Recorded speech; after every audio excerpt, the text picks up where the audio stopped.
ETF index mutual funds నేర్చుకుని stock మార్కెట్లో రాణించాలనుకుంటున్నారా? వెంటనే ఈ నెంబర్కి కాల్ చేయండి.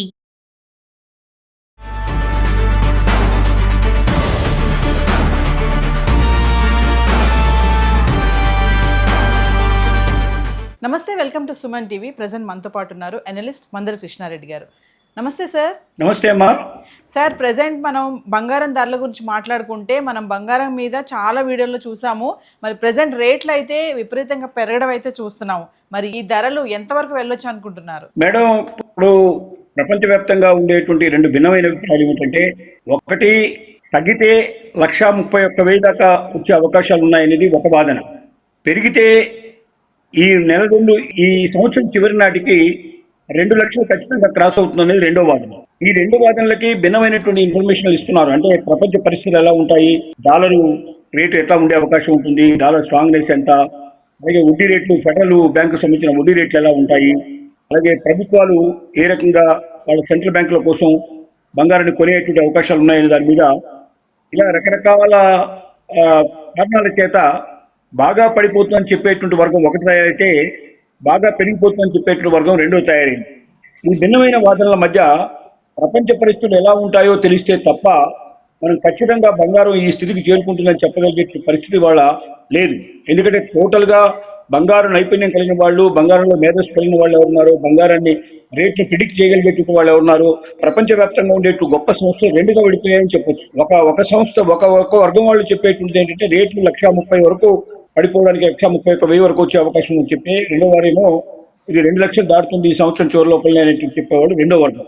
ఈ రెండు వర్గాల్లో ఏమిటి అని తేలాలంటే ప్రపంచ పరిస్థితిని బట్టే మనం చెప్పగలం తప్ప ఈనాడు ఖచ్చితంగా ఇంత పెరుగుతుంది ఇంత తగ్గుతుందని చెప్పలేము. కానీ ఒకటే, తగ్గితే మాత్రం వెంటనే కొనుక్కొని పెట్టుకోవడం మంచిదని మాత్రం ప్రతి ఒక్కరు చెప్తున్నారు. బంగారం ఏమాత్రం తగ్గినా, రేట్లు తగ్గినా, ఇంకా 40కి లోపలికి వెళితే మాత్రం 140 కిందకి వెళ్తే బంగారాన్ని ఖచ్చితంగా కొనుక్కొని పెట్టుకోండి. మీకు భవిష్యత్తులో అది బ్రహ్మాండమైనటువంటి అవకాశాన్ని మీకు కల్పిస్తుంది, చాలా ఎక్కువ లాభాన్ని మీకు తెచ్చిపెడుతుంది. కాబట్టి బంగారాన్ని అమ్మకుండా నేను డబ్బు లాభాన్ని సంపాదించడం కోసమే నేను బంగారాన్ని కొనుక్కుంటున్నాను అనేటువంటి వాళ్ళందరూ కూడా బంగారం రేటు తగ్గానే ఇంకా తగ్గితే మాత్రం కొనుక్కోండి. తప్పనిసరిగా మీకు భవిష్యత్తు లోపల విపరీతమైనటువంటి రేట్లు పెరుగుతాయనేది మాత్రం రెండు వర్గాలు అంగీకరిస్తున్నటువంటి మాట. అయితే సార్, ఒక విషయం చెప్పండి సార్. మరి బంగారం ధరలు ఇంకా తగ్గుతాయని చాలా మంది ఎదురు చూశారు. మరి వాళ్ళందరికీ ఇప్పుడు చాలా ఇబ్బందులు ఎదురయ్యాయి అనుకోవచ్చా? విపరీతంగా ఇప్పుడు ధరలు పెరుగుతున్నాయి కాబట్టి. ఇంకా తగ్గుతాయి అనుకున్న వాళ్ళు కొనకుండా ఉండేటువంటి వాళ్ళు ఎవరున్నారో, అయినా మనకు 1,40,000 కింద అయితే పడిపోలేదు కదా మేడం. మాక్సిమం వస్తే 1,40,000, 1,35,000 అంతే కదా. అక్కడ తర్వాత అంతకన్నా తగ్గిపోయి 1,30,000 దాకా అయితే ఇప్పుడు రాలేదు మనకు. ఈ సంవత్సరం లోపల 1,30,000 కింద మనం చూసిన పరిస్థితి అయితే మనకు లేదు. కాబట్టి వాళ్ళు అనుకున్నా కూడా 1,40,000 కన్నా తగ్గలేదు. కాబట్టి మరి ఇప్పుడు 1,60,000 దాకా, 1,50,000 దాటుతుందంటే 10,000 రూపాయలు డిఫరెన్స్ వచ్చింది. కానీ ఇది స్టాండర్డ్ గా ఉంటుందైతే చెప్పలేము. మళ్ళీ ఇది 1,40,000కి దరిదాపు కింది రావచ్చు, లేకపోతే 1,60,000కి పైగా పెరగవచ్చు. కానీ అంటే మరీ గొప్ప తేడా, ఒక 50,000, 1,00,000 రూపాయల తేడా అయితే రాలేదు. తేడా వచ్చిందల్లా 10,000 రూపాయల డిఫరెన్సే. వాళ్ళు అనుకున్న దానికి 1,40,000 కన్నా ఇంకా బాగా పడిపోతున్నారు వాళ్ళు అనుకున్నారు, పడిపోలేదు. 1,40,000 కొనుక్కుంటే బాగుండే అవకాశం ఉండేది, కొనలేదు వాళ్ళు. ఇప్పుడు 1,50,000 దాటుతోంది. కానీ మళ్ళీ 1,40,000 వచ్చినా ఆశ్చర్యపడాల్సిన అవసరం లేదు. కాబట్టి మేము కొనలేదని చింతించాల్సిన అవసరం లేదు.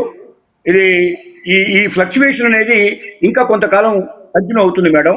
ఇది ఖచ్చితంగా రేటు పెరిగి తీరుతుందని చెప్పలేము, రేటు తగ్గుతుందని చెప్పలేము. తగ్గుతుందా పెరుగుతుందా, ఒక రోజు తగ్గొచ్చు, ఒక రోజు పెరగొచ్చు, వారం రోజులు తగ్గొచ్చు, వారం రోజులు పెరగొచ్చు. ఈ స్థితి ఒక ఇదవిద్దమైనటువంటి స్థితి మాత్రం ఇంకా కొంతకాలం కొనసాగుతుందని మాత్రం చెప్పగలం. అయితే సార్, ఒక విషయం చెప్పండి. ఇప్పుడు ధరలు ఇలా పెరగడంతో గోల్డ్ లోన్స్ కూడా ఇంకా భారీగా పెరిగే అవకాశం ఉందని చెప్పేసి కూడా ఆర్బీఐ చెప్పడం జరుగుతుంది. కొన్ని నోటీసులు వస్తున్నాయి, కొన్ని వార్తలు కూడా వింటున్నాం మనము. మరి గోల్డ్ లోన్స్ కూడా పెరుగుతాయా అంటే సార్? గోల్డ్ లోన్స్ పెరుగుతాయి, కానీ ప్రభుత్వాలు, బ్యాంకులు, ముఖ్యంగా ఆర్బీఐ చాలా సీరియస్ గా ఉంది గోల్డ్ మీద. ఎందుకంటే ఢమాల్లో ఒకవేళ రేట్లు పడిపోతే బ్యాంకులు మొత్తం దివాలా తీసే పరిస్థితి ఏర్పడుతుంది. కాబట్టి ఎక్కువ మొత్తంలో బ్యాంకులు ఇవ్వడానికి సిద్ధంగా లేవు. మాక్సిమం 2,50,000 వరకు మాత్రమే బ్యాంకులు ఈజీగా ఇచ్చే అవకాశం ఉంది. 2,50,000 దాటితే మాత్రం ఇప్పటికే చాలా రిస్ట్రిక్షన్స్ బ్యాంకులు పెట్టాయి. ఖచ్చితంగా వాళ్ళ ఇన్కమ్ ట్యాక్స్ రిటర్న్స్ ఫైల్ చేయాల్సిన అవసరం ఉంటుంది. రెండోది, వాళ్ళ బ్యాంక్ స్టేట్మెంట్ ప్రొవైడ్ చేయాల్సిన అవసరం ఉంటుంది. గతంలో వాళ్ళు ఏమైనా కట్టడం కరెక్ట్గా కట్టలేదా, చెక్కులు బాగా బౌన్స్ అయిపోతున్నాయా, వాళ్ళు అప్పులు కరెక్ట్గా తీర్చుకున్నారా లేదా, లేకపోతే విపరీతంగా అప్పులు చేస్తున్నారా, ఇలాంటి విషయాలన్నీ మొత్తం టోటల్గా చెక్ చేసిన తర్వాత వాళ్ళ నిజాయితీ మీద ఆధారపడే గోల్డ్ లోన్స్ ఇవ్వాలనేటువంటి నిర్ణయానికి వచ్చాయి. ప్రైవేటు వాళ్ళకు కూడా, నాన్ బ్యాంకింగ్ ఫైనాన్స్ కంపెనీస్ కూడా ఇదే రకమైన రిస్ట్రిక్షన్స్ ఆర్బీఐ పెట్టబోతోంది.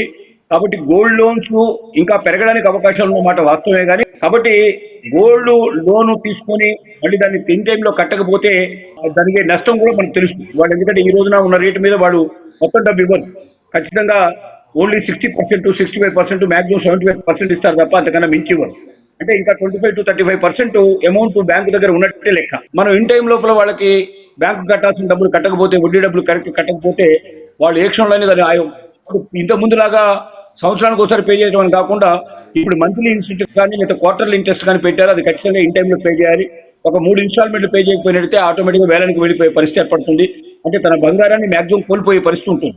కాబట్టి గోల్డ్ లోన్లు కూడా సులభంగా దొరుకుతాయని, గోల్డ్ లోన్ ఎప్పుడు పడితే అప్పుడు తీసేసుకోవచ్చని, గోల్డ్ లోన్కి సంబంధించిన వడ్డీ సరిగా కట్టకుండా కూడా ఎగేయొచ్చని, ఇట్లాంటి రకరకాల అపోహలు ఆలోచనలు ఉండేటువంటి మహిళలు ముఖ్యంగా ఎక్కువగా వాళ్ళే గోల్డ్ లోన్ అప్లై చేస్తారు. కాబట్టి వాళ్ళు జాగ్రత్త పడాల్సిన అవసరం ఉంది. మీ బంగారం మీకు క్షేమంగా తిరిగి రావాలంటే మీరు కరెక్ట్గా టైంకు అది నెలవారీగా వడ్డీ మీరు ఒప్పుకున్నారా, లేక క్వార్టర్లీ వడ్డీ మీరు ఒప్పుకున్నారా, ఆ వడ్డీని సకాలంలో చెల్లిస్తున్నారా లేదని చెక్ చేసుకోవాలి.